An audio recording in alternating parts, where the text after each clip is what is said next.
બેન, હવે સમગ્ર ઘટના શું બનેલી?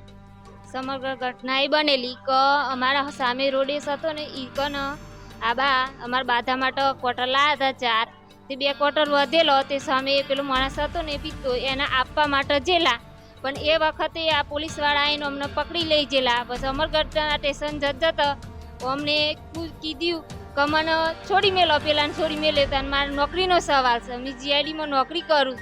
તે એ લોકો એમ કીધું કે ના કે એમ કહીને માથામાં દંડો માર્યો અને પછીથી આગળ ગોલપપારાના અમરગઢના વચ્ચે જઈને આ લોકોએ ત્રણોને મોંથી બિયર લે અને પીધ્યો. પીને પછી અમને એમ કે મને તો પોલીસ સ્ટેશન જ લઈ જશે ને 2 પકડાયા છે તે પોલીસ સ્ટેશન લઈ જવાના બદલે આ લોકોએ જંત્રાલ ઝાડીમાં ગાલી અને પછી આ ઘસેડી લઈ ગયા. છાતીના ભાગે ઉપર ચડી બેઠ્યા અને પગના એટલે ઈ કને ચડી બેઠ્યા અને આ તળિયો તોડી નાખ્યો. દંડેથી માર્યા, એક જગ્યાએ સળિયેથી મારી નાખ્યા અને આ છાતીના ભાગે આ પાટો મેલીને આ બધું એમ કરી નાખ્યું. મારે કરવાનું. તમારી માંગ શું છે મેડમ? અમારી માંગ એક કે પોલીસ વાળાને આટલો બધો હક કને આલે મારવાનો?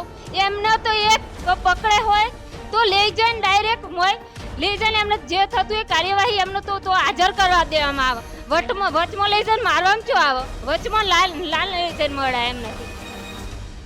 હવે આજે આપણા પતિ છે, આપ પોલીસ સ્ટેશન ગયા તો એ સમયે કઈ રીતની પરિસ્થિતિ સર્જાયેલી?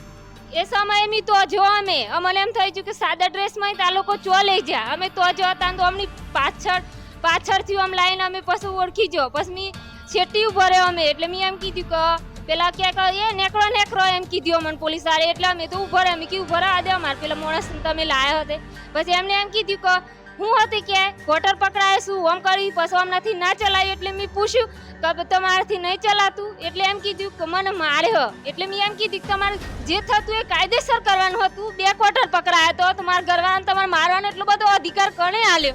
એટલે એ બધે બોલે રંડી નીકળ કેવાયથી એવું વર્તન કર્યું મારા સામે અને મારા અડડી ના જેલા. મિત્રો, અહીં તમે સાંભળ્યું ને કઈ રીતે પોલીસ છે તે ખરાબ વર્તન કરે છે.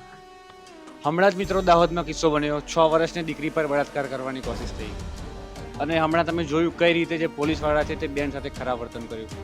તમને બધા અધિકારો કોણ આપે છે? આવું કોઈ જગ્યાએ કાયદામાં લખેલું છે કે બેન સાથે આવું વર્તન કરવું, ગાળો બોલવી? તમે કોના પાવર પર આટલા બધા કૂદો છો? એક બાજુ આપણી જે સરકાર છે એ એમ કહે છે કે પોલીસ પ્રજાનો મિત્ર છે, પોલીસ છે તો શાંતિ જળવાશે. તમે ખાલી શાંતિથી રહો ને. તમને અધિકાર કોણ આપે છે?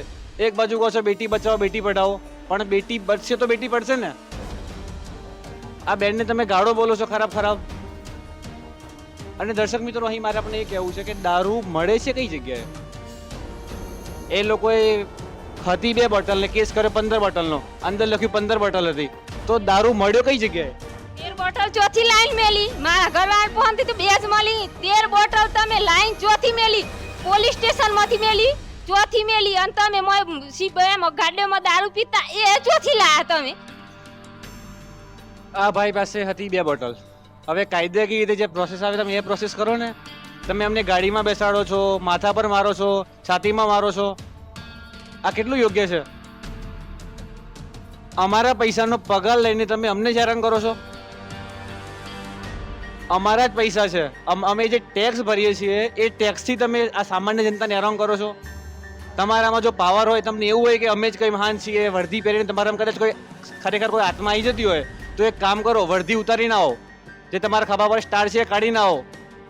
વર્દી ઉતારીને આવો, ખબર પડે તમને કે સામાન્ય જનતા કેટલી ભારે છે. એમ આ તમારી ઇજ્જત કરે છે, તમારી વર્દીની રિસ્પેક્ટ કરે છે, એનો તમે ગેરફાયદો ઉઠાવો છો. પોલીસની પ્રજા ઇજ્જત કરે છે, એમને પોલીસ માટે સન્માન છે અને તમે પોલીસવાળા થઈને આવું કરો છો. હું બધા પોલીસવાળાને નથી કહેતો જેની ખાસ નોંધ લેવી, બધાને પોતાના પર ઓઢી ના લેવું.